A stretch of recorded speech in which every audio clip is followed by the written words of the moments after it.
So a couple years back, my buddies and I tried to stay in the park after closing time. Our plan was to just take pictures, nothing sinister or anything like that. We just wanted to be able to say we did it. Basically, we snuck from bathroom to bathroom, corner to corner, and managed to stay there until they closed the gates and the maintenance team got to work. We were really surprised. We hadn't gotten caught. It was almost strange, considering how much talking up Disney security gets. Our hearts were beating like crazy, and we sat there for a while, hiding behind a tombstone by the haunted mansion. We noticed that it is true. The Disney staff had signed their names on every single one. So finally, we got the courage to roam about, still being careful as to not be seen. It was really eerie. The occasional guard or maintenance worker would walk by, and we would just duck or hide behind a corner. It worked for about a half hour.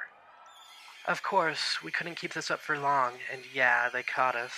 I mean, give us props for even attempting and succeeding, but that's not where the story ends. So the first thing we said when they caught us was, "Are you going to take us down to the dungeon?" And we laughed. The security guard chuckled too, so the mood wasn't too dreary. He told us we weren't the first people to try to sneak in after hours, but he wanted to know how we did it. We explained the situation, and he actually laughed and said that it wasn't a bad plan. He told us he had to take us to the Disney jail to be further interrogated, which we thought was odd, but we figured from the beginning that if we had gotten caught, they'd take us down there. It might have been our plan all along. Maybe we wanted to see the Disney Catacombs more than we wanted to be in the park after hours. So we called for more workers to come and help him escort us, and we went on our way towards Toontown. Then they took us down in this elevator, right into hell. The first thing we noticed was how expensive looking the elevator was. I don't know if that makes sense, but it's hard to explain. It was like a stainless steel interior, with mirrors all around, and the floor was this tacky red carpeting. But it looked expensive. There were only 2 buttons in this elevator, not counting the emergency buttons. One said up, the other said down. I had forgotten to mention, they never handcuffed us or zip-tied our hands. They just kind of walked beside us, expecting we'd follow. Not that we would have tried to make a run for it. I mean, these people seemed decent. Like, how were we supposed to know what was going to happen? The elevator stopped, and we started walking down this perfectly shining, bleach-smelling corridor. There were no doors on either side. It was just a plain, empty corridor. We walked for what seemed like an eternity, and no one was talking any longer. It was me, my friends, the security guard, and 2 other maintenance workers. Finally, we reached a heavy metal door that had a security code and a card reader. One worker put his card in. The other typed a code on the keypad.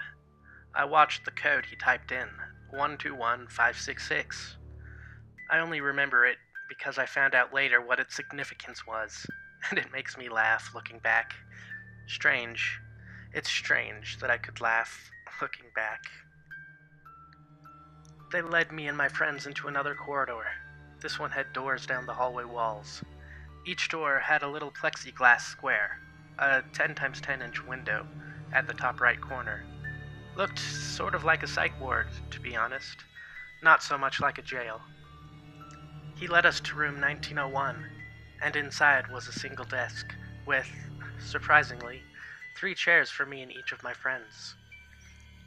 Then they left us in there alone, closing the door on the way out.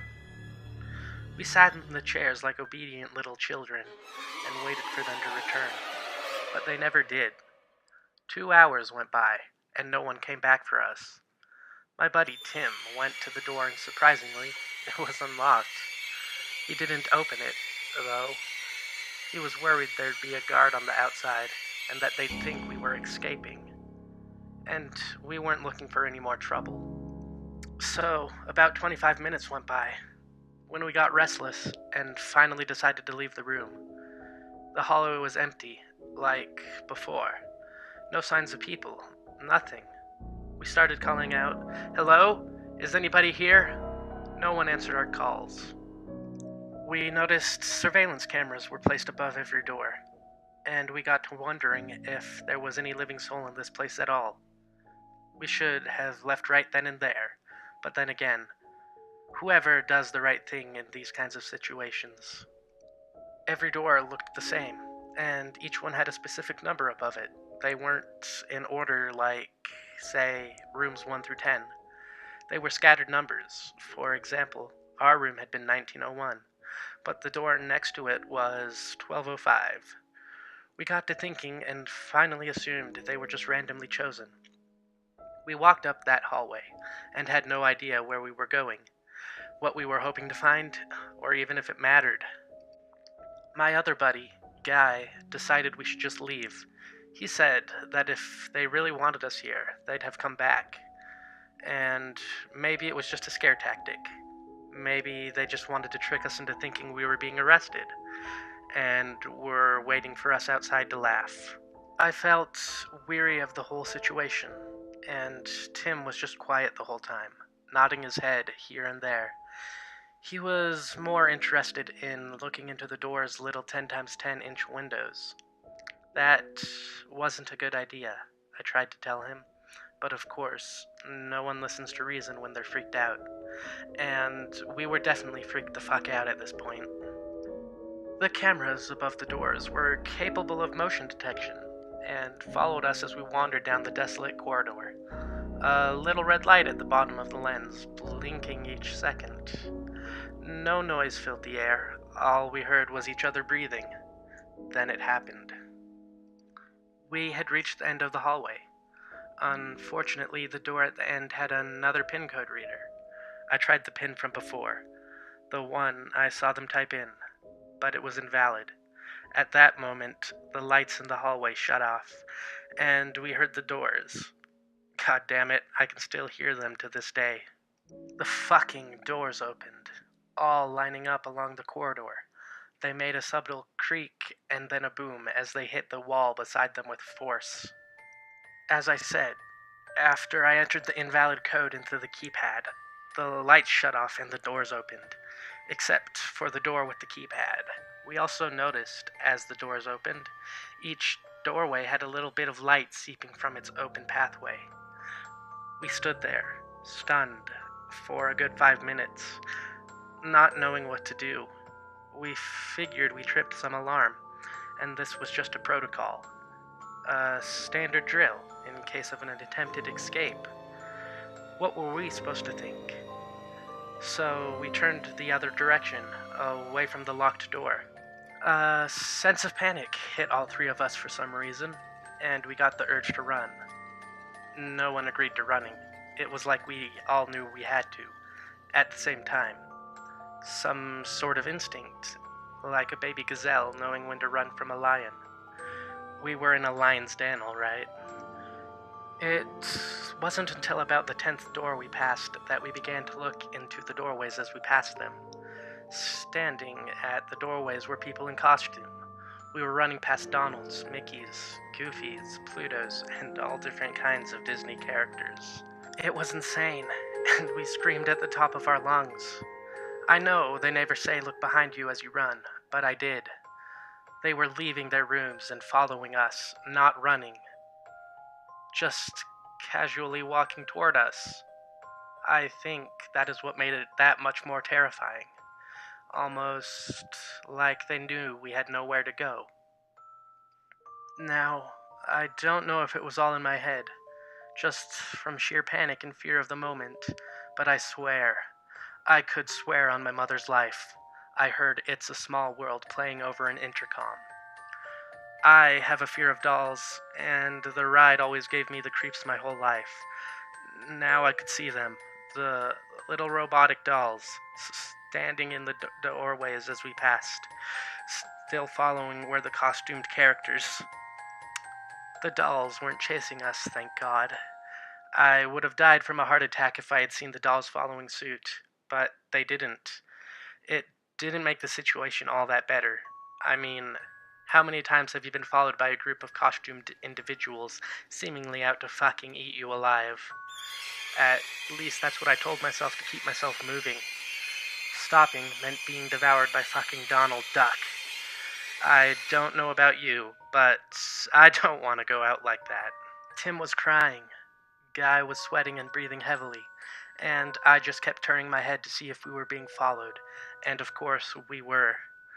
I'm not sure how many doors we had passed at this point, or if there really were different characters at each door, but I knew that this hallway had to end at some point, and we were getting the fuck out of this place pronto. Easier said than done. I looked back after another minute or two of running, and noticed there was nothing behind us anymore that we could see. I heard footsteps, but figured that we had gotten so far ahead that they were just still walking casually like before. The hallway was still going on for what seemed like forever, and Guy needed to stop, or he was going to faint from exhaustion. The door beside us was open, with the light on, but nothing inside. I decided we would hide in there, till we caught our breath and could continue onward. As we closed the door behind us, I noticed the room was 1966. Again, that meant nothing at the time. Tim was pacing the room. Guy was laying on the floor, still breathing pretty hard, and I was at the window, looking out. I saw nothing. No more music, no nothing. It was dark out and hard to tell for sure, but I figured I would have seen figures, shadows, or something. Still, I kept watch. After 15 minutes or so, Guy said he was good to go. Tim was the only one smart enough to pull out his new Razor cell phone. No signal, of course. He opened the door subtly, quietly, but heard no footsteps. Nothing was following us anymore. But we weren't taking chances. We got back to running. It only took us another 7 minutes to reach the door, give or take. It had no keypad, and it was open. We entered the corridor from before, and thank God there were no doors. We ran for the elevator and got in, pushed the up button, and stood there, looking at each other, dumbfounded as to what had just happened. None of us spoke. We just waited till the elevator opened, back into Toontown, and started making our way for the front gate. We kept a low profile, using the same duck and hide technique that had gotten us this far from the get-go. Maintenance workers and security guards were still about, but we couldn't take any more chances. Finally, Tim lost it and took off in a sprint.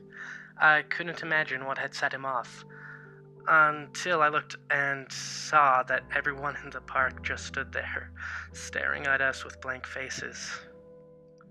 We heard a voice over the intercom, explaining that 3 fugitives had escaped from captivity and needed to be escorted back into the jails below. We booked it, catching up to Tim. Costumed characters appeared from the shadows, workers and guards chasing after us. Everyone was sprinting for us. I couldn't see well, but I imagined drool dripping from their jowls. They wanted us back down there. We had escaped, and they were pissed. The gate was just up ahead. The creepiest thing about it all was that besides the voice over the intercom, the park was dead silent. No chat from the workers could be heard. Even now, as we were running for what we assumed was our lives, from the characters, the workers, the guards, no one bothered to shout after us. No one yelled. No one said stop. Nothing. Just footsteps and the occasional cough from Guy. As we made it past the park's front gate, we didn't stop until we got to the parking lot. Our car was gone, and we were left scratching our heads. We continued running down the road, which went on for miles, stopping occasionally for us to catch our breath. We made it to a little corner store where Tim used his cell to call a taxi cab. When it finally arrived, we took the cab back to the hotel we were staying at, paid the fare, and went up to our rooms. In the end, the next day, we got a call from the hotel's front desk, so we headed downstairs. There were officers waiting for us. They said our car had been impounded and we needed to pay the fine. They didn't ask us any other questions, and we didn't bother telling the police anything that had happened. Even now, on this random board, people who don't have a reason to disbelieve me don't believe me. So how could an officer of the law be expected to? We didn't bother. We simply paid the fine and drove home. We didn't talk about what happened the whole drive back. It wasn't until a couple weeks later that I got myself to search up the numbers. Curiosity, I guess. As you all know, Walt Disney was born December 5th, 1901. The room we were in was 1901, and the door next to it was 1205. Also, he died December 15th, 1966, which was the key code the worker put in to lead us to the main corridor. What a strange coincidence, I decided. Whether any of that was real at all, I couldn't tell you. Maybe our imagination ran wild. We were tired. It was around 1 a.m. when we made our escape. So it's plausible that's the answer. I'll never forget it though. And I haven't been back since.